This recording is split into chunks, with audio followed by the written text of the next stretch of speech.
धनुष बरसों से दूध का व्यापार करके ही अपना गुजारा कर रहा था। धनुष के पास 4-5 गायें थी, उन्हीं से उसका गुजारा चलता था।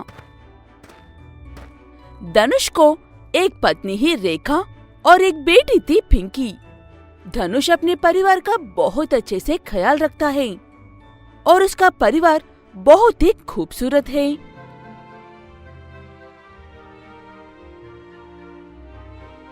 पिंकी, जल्दी से उठ जा, टाइम को देख क्या हो रहा है। संडे के दिन भी बच्ची को क्यों परेशान कर रही हो रेखा? सोने दो उसे कुछ देर और, तब तक मैं दूध बेचकर आता हूँ। मैं बता रही हूँ, आप ही बिगड़ रहे हो उसे।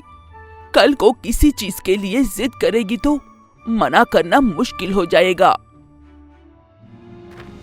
धनुष हंसते हुए अपने दूध के कैंस लेकर चला जाता है।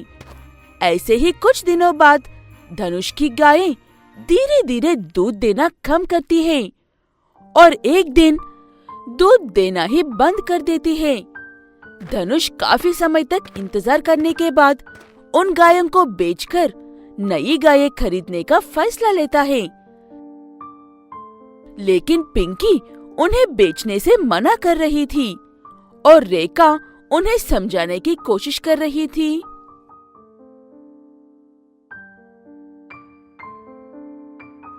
जिद मत करो बेटा, इन गायों से पिताजी अब व्यापार नहीं कर सकते हैं और हम सुबह से शाम तक इन्हें बिना वजह के घास डाल डाल कर उनका गोबर उठा उठा कर थक रहे हैं।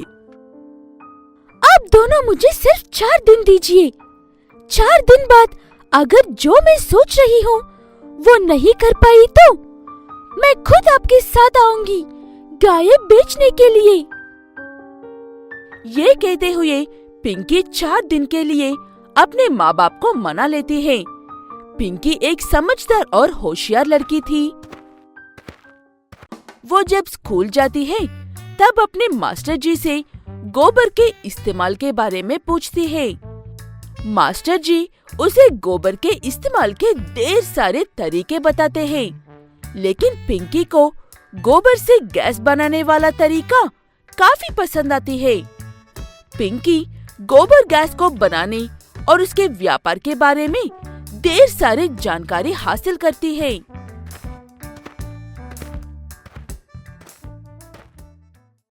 पिताजी, मैंने जो आपसे समय मांगा था उसमें 1 दिन और बचा है और इस आखिरी दिन पर आपके साथ शहर जाना चाहती हूँ। ये कहते हुए पिंकी अपने पिता को शहर लेकर जाती है और उन्हें वहाँ पर एक आदमी से मिलवाती है। तो आप ही है मिस्टर धनुष? कितने गाय और बैल है आपके पास? मेरे पिता के पास 4 गायें और 2 बैल है, लेकिन हम उससे भी ज्यादा गोबर इकट्ठा करके ढेर सारे गैस बना सकते हैं। आप बस हमें वो मशीन दे दीजिए। आपके पिता को कुछ दस्तखत करनी पड़ेगी या फिर अंगूठा भी लगा सकते हैं। उसके बाद हमारे कर्मचारी आकर आपके घर के पास मशीन लगा देंगे। 7वीं फेल हूँ, दस्तखत करना आता है मुझे। ये कहते हुए धनुष सिग्नेचर कर देता है।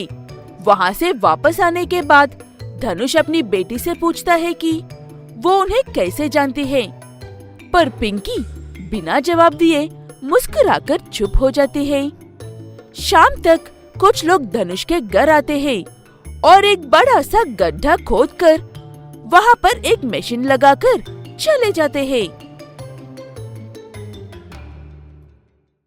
पिताजी, हमें बस इस गड्ढे के पीछे वाले ढक्कन को खोलकर उसमें गोबर डालना है। जितना ज्यादा गोबर डालेंगे उतना ज्यादा गैस बनेगा। हम जब फोन करेंगे तब एक गाड़ी आएगी और हमें ढेर सारे पैसे देकर गैस लेकर जाएगी। पिंकी के इतना अच्छे से समझाने के बावजूद भी धनुष और रेखा को कुछ भी समझ में नहीं आता, इसलिए वो दोनों चुपचाप पिंकी की बात मानकर जो हो रहा है उसे देखते हैं बस। अगले दिन सुबह एक गाड़ी आती है और टैंक में गैस भरकर धनुष को 10,000 देकर जाते हैं। वो देखकर धनुष और रेखा काफी खुश होते हैं।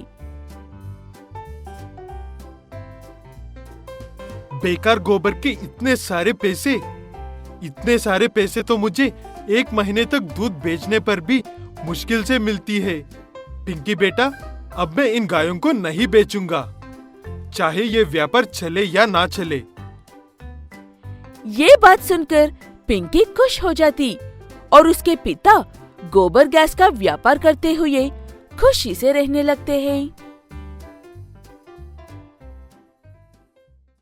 अतरंगीपुर नाम के गांव में गंगाधर नाम का एक व्यक्ति रहता था।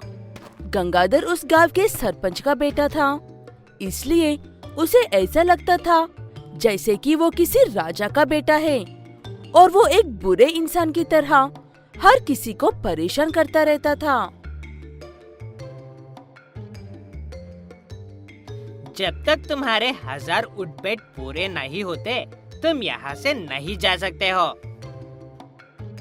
लेकिन आपने तो 100 बार उठ बैठ कर करने को कहा था और मेरे 90 पूरे हो चुके हैं। मैंने तुमसे कहा था कि ये येलो शर्ट मत पहनो, मुझसे सुंदर लग रहे हो, लेकिन तुमने जानबूझकर पहनकर मेरे सामने आ गए। अब 10,000 बार उठ बैठ करो। 10,000 उठ बैठ का नाम सुनते ही बेचारा रवि वही बेहोश होकर गिर जाता है। गंगाधर ऐसे ही बिना वजह हर किसी को परेशान करता रहता था और उन्हें सजा देता था।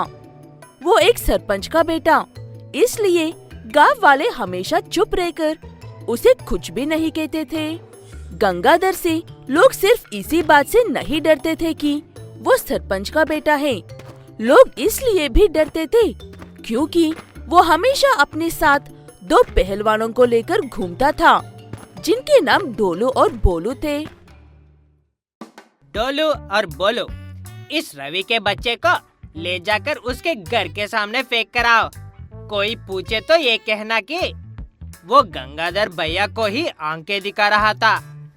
डोलू और बोलू ठीक वैसे ही रवि को उठकर उसके घर लेकर जाते हैं। तभी वहाँ से पहले से ही काफी परेशान होकर गुजर रही एक जादूगरनी गंगाधर के इस बर्ताव को देखकर काफी गुस्सा हो जाती है।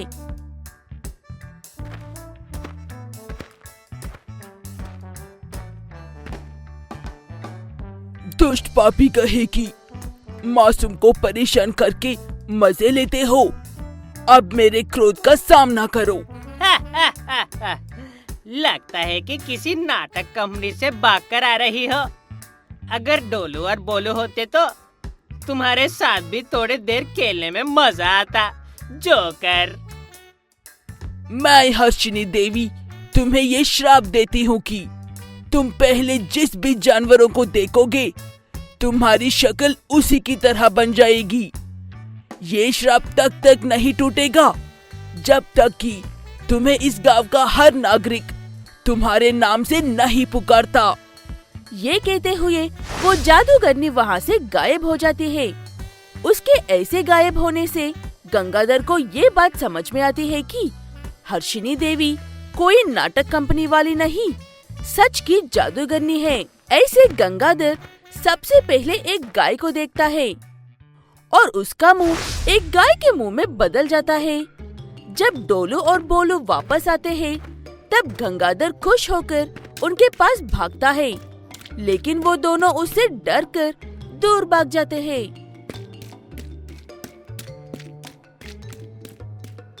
इन दोनों को मैं बाद में देख लूंगा। पहले मैं जाकर खाना खा लेता हूँ, बड़ी जोरों से भूख लग रही है। ये कहते हुए गंगाधर अपने घर जाता है। वहाँ पर भी उसे कोई नहीं पहचानते हैं और उसे वहाँ से भगाने लगते हैं। भाग यहाँ से, तुझे भी मेरे नालायक बेटे ने ही भेजा होगा। आने दो उसे, आज उसकी अच्छी खबर लूंगा। गंगाधर मैं ही आपका बेटा हूँ कहकर कितना पुकारने पर भी उसके पिता उसको घर के बाहर निकल देते हैं। गंगाधर को गांव वालों से माफी मांगने के अलावा कोई और रास्ता नजर नहीं आ रहा था, इसलिए वो सबसे माफी मांगने के लिए जाता है। रवि, मैं सरपंच का बेटा और डोलू और बोलू का मालिक हूँ। मुझे माफ कर दो, मैं तुम्हें कभी परेशान नहीं करूँगा। अगर तुम सच में गंगाधर हो तो मैं तुम्हें कभी माफ नहीं करूँगा। निकल जाओ यहाँ से। ये कहते हुए रवि उसे वहाँ से भगा देता है और उसी तरह गांव के कोई भी सदस्य गंगाधर को माफ नहीं करता है। इसलिए गंगाधर रोते हुए फिर से अपने घर जाता है और अपने पिता को सारी बात बताता है। तब उसके पिता को उस पर यकीन होता है। उसके बाद गंगाधर और उसके पिता दोनों मिलकर गांव वालों से माफी मांगने के लिए जाते हैं। सरपंच को देखकर सब गंगाधर को माफ कर देते हैं। मैं काफी दफा आपसे इसकी हरकतों के बारे में बताना चाहा, लेकिन ये इतना मूर्ख और क्रूर था कि कभी बताने की हिम्मत ही नहीं हुई। ये कहते हुए रवि भी उसे माफ कर देता है और उसको अपना चेहरा वापस मिल जाता है। तब गंगाधर को पता चलता है कि लोग उससे कितनी नफरत करते हैं और उसके पिता की कितनी इज्जत करते हैं। उसके बाद से वो अपना बर्ताव बदल के सबके साथ अच्छे से रहने लगते हैं।